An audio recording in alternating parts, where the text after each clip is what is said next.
surah kedua ayat ketiga. Alladzina yu'minuna bil ghaib wa yuqimunas shalah. Jaga salatnya. Bagi yang muslim ya, hati-hati. Jaga salatnya. Jangan pernah tinggalkan salat jika sudah tiba waktunya.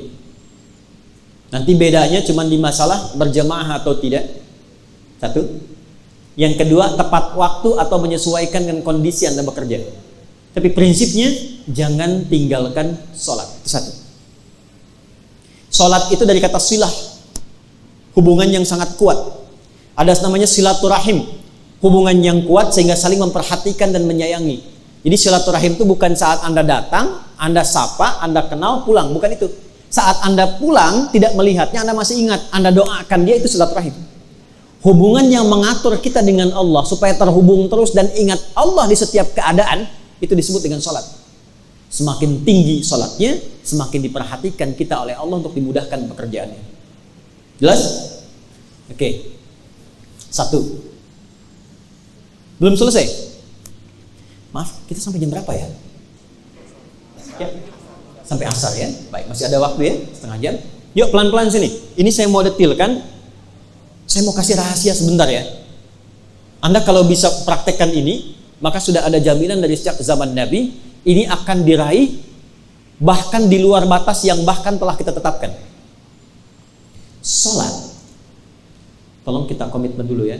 Maaf, ini rahasia di antara kita ya. Jangan dibagi keluar ya. Salat, semua bacaan dan gerakan itu ada artinya. Jadi bukan cuma begini. Buka dengan takbir, Allahu Akbar, tutup dengan salam, selesai. Tidak. Dari mulai berdiri begini, mengangkat tangan, sampai ke salam, itu ada maknanya. Dan makna itu yang dibawa dalam pekerjaan kita. Contoh, boleh minta satu orang sini? Silakan. Silahkan berdiri. Berdiri posisi sholat. Ya. Gak apa-apa, sementara menghadap ke sana ya. Sudah? Berdiri, udah? Oke. Kita belum takbir ya, masih berdiri. Perhatikan. Badan tidak condong ke depan, tidak ke belakang, tegak. Kaki tidak terlampau lebar, tidak juga terlalu rapat. Coba rapatkan. Coba lebarkan. Coba sejajarkan dengan bahu. Nah, segini. Sejajar dengan bahu. Pelan-pelan ya, tegak, tidak terlampau lebar, tidak terlampau rapat, sejajar dengan bahu. Ini baru berdiri menghadap ke kiblat, dan ini ada artinya. Dari berdiri ini, seorang Abdurrahman bin Auf diajarkan oleh Nabi sampai dalam waktu 3 tahun, dari modal 0 beliau jadi orang paling kaya yang pernah berkehidupan di Madinah. Saya cepat saja. Tegak ini maksudnya apa? Saya kisahkan sebentar ya, supaya kita bisa paham dengan baik. Silahkan, izin dulu sementara, duduk dulu. Abdurrahman bin Auf, sahabat Nabi, itu pernah kaya raya di Mekah. Masuk Islam, ada ujian, diambil kekayaannya, dirampas oleh masyarakat yang belum kenal Islam pada saat itu. Lalu dikatakan pada beliau, silahkan ikut hijrah dengan Muhammad ke Madinah. Tapi nggak boleh bawa apapun, pakaiannya aja. Untuk memberikan kesan bahwa nih kalau masuk Islam akan kehilangan potensi kekayaan dan capek dan belum tentu sampai di sana dalam keadaan hidup. Harta diambil. Yang jadi masalah keluarganya. Maka dikatakan kepada istri dan keluarganya, kalau ingin ikut suami, silahkan ikut, cuman bawa pakaian pergi ke Madinah, jarak kurang lebih 400 km.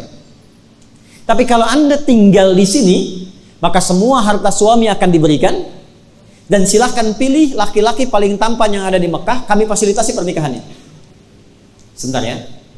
Kalau ibu-ibu yang sekarang atau yang perempuan diberikan pilihan dalam posisi seperti istrinya Abdurrahman bin Auf, ikut suami kehilangan harta dan jalan dengan pakaian, belum tentu selamat, atau tinggal di Mekah mewarisi semua kekayaan suami dan boleh pilih laki-laki tertampan yang ada di Mekah.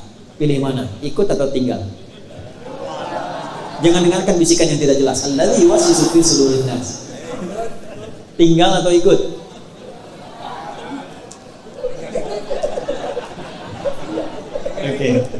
Apa ya? Ternyata beliau memilih tinggal di Mekah. Tidak ikut. Maka apa yang terjadi? Abdurrahman bin Auf berangkat, tiba di Yathrib di Madinah, disambut oleh orang paling kaya di Madinah. Itulah Ansar. Jadi Ansar itu maksudnya menolong sesuai dengan batas kemampuan, sesuai dengan sifat yang ditolong. Jadi kalau dia haus, disambut oleh orang bawa minuman.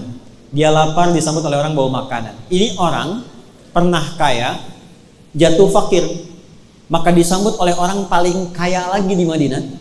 Karena diduga khawatir jatuh fakir, kehilangan kebiasaannya, lantas ada stres dalam dirinya. Ya, kan rumusnya begitu kan di fisika? F1 sama dengan F2 kan? Gaya gerak sama dengan gaya dorong. Apa yang masuk itu yang keluar kan? Ya, kalau yang masuk bagus, salarinya bagus, cukup, mobilnya enak, keluarnya kan gaya. Ya kan? Kalau masih kurang, keluarnya nunduk, tawadu, kemudian sedekah gitu kan?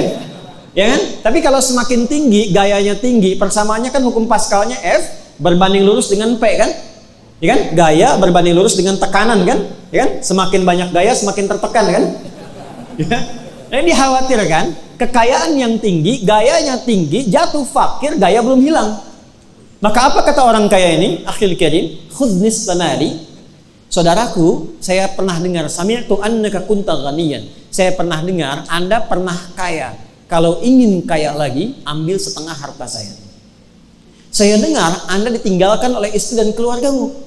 Kalau ingin menikah lagi, silahkan pilih perempuan paling cantik di Madinah. Walaupun itu bagian dari keluargaku, aku fasilitasi. Gantian ya. Kalau Anda dalam posisi itu, mau kaya, ambil setengah hartanya. Dan pilih perempuan paling cantik, walaupun bagian dari keluarganya, nikah difasilitasi. Saya tanya, Anda terima atau tidak ditolak sama sekali? Saya tahu ada yang ditolak percuma Bu, saya tahu pilihannya itu. Nih, apa kaitan dengan praktek tadi? Perhatikan kalimatnya. Jazakallahu khaira. Bahasa kita, terima kasih, semoga Allah berikan pahala. Arini ainal aswaq. Cukup tunjukkan kepadaku di mana pusat bisnisnya, di mana pasarnya. Karena beliau diajarkan oleh Nabi setahun sebelum hijrah. Kalau engkau masih mampu berdiri menegakkan dirimu, jangan gantungkan hidupmu pada orang lain. Optimalkan kemampuanmu. Pakai ilmumu. Tawakal kepada Allah. Nih gabungan dari tiga itu. Tegakkan diri kita, optimalkan tenaga kita, pakai ilmumu, tawakal kepada Allah. Maka mulai jadi penyalur kambing, berangkat, disalurkan, modalnya dikembangkan lagi, setahun punya 10.000 kambing, 2 tahun makin kaya, tahun ketiga jadi orang paling kaya yang berbisnis di Madinah Al-Munawwarah. Dari berdiri. Kalau sudah berdiri, begini tegak, jangan terlampau rapat. Kalau sudah mandiri, sudah bagus, sudah sukses, jangan eksklusif. Bergaul dengan teman yang selevel saja, lupa dengan teman-teman yang mengangkatnya. Lihat teman-teman di divisi Anda sebelumnya, barangkali dia perlu dibantu, barangkali dia perlu dikatrol, barangkali dia perlu dibimbing. Tapi juga jangan terlalu royal. Ya, baru dapat dengar promosi jabatan, belum diangkat, sudah sebar kartu nama. Ternyata besoknya tertukar. Nih, tegak. Ini belum takbir. Maka tolong jaga sholat.